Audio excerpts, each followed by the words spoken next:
Approximate గా అంచనా వేయకపోయినా విజయం అతను చెప్పిన దానికంటే ఇంకో 4 సీట్లు ఎక్కువే వచ్చినాయి. లాస్ట్ టైం 136 ఎంత చెప్పారు, 125 to 130 చెప్పారు, 126 to 151 151. అది ఎవరు ఎస్టిమేట్ చేయలేకపోయారు అంతే. కాబట్టి ఇప్పుడు ఆ రూట్ లో చూసుకున్నప్పుడు విశ్వసనీయమైన ఇప్పుడు పార్థదాస్ సర్వే ఉంది చాణక్యకి సంబంధించి, అతనిది కూడా కొంత విశ్వసనీయమైంది. వీళ్ళు చెప్తున్నటువంటి లెక్క ప్రకారం పర్సంటేజ్ ఆఫ్ ఓటింగ్ తగ్గింది, దాన్ని ఇంకో చోట పూడ్చుకున్నారు. ఎలాగా మెన్ పర్సంటేజ్ తగ్గింది. ఇప్పుడు వీళ్ళ లెక్కను బట్టి అర్థమవుతున్నది ఏంటంటే వర్టికల్ డివిజన్ వచ్చింది ఓటర్లో.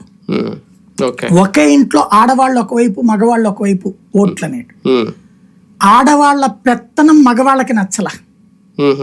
ఇంట్లో డబ్బులు తన భార్య అడిగితే, తన కూతురు అడిగితే, తన తల్లి అడిగితే ఇచ్చే మగాడికి దాని వలన గౌరవం, దాని వలన భయం, దాని వలన భక్తి.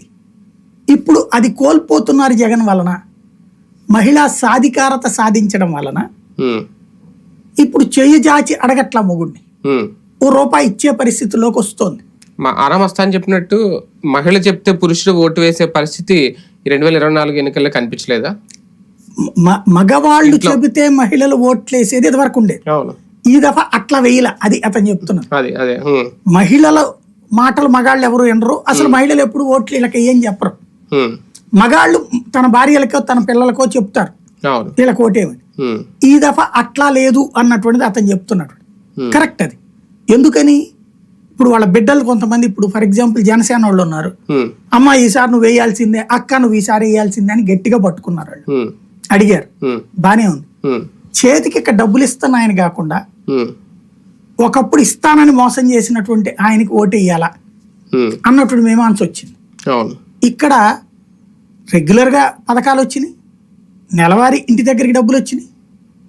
ఇవన్నీ కాదని చంద్రబాబుకి ఎందుకు వేయాలన్నటువంటి పాయింట్ మహిళల దగ్గరకు వచ్చింది. వీళ్ళు ఎంత టిల్ట్ అయ్యారు అన్నది లెక్క. ఇప్పుడు ఈ లెక్కను చూసుకున్నప్పుడు 40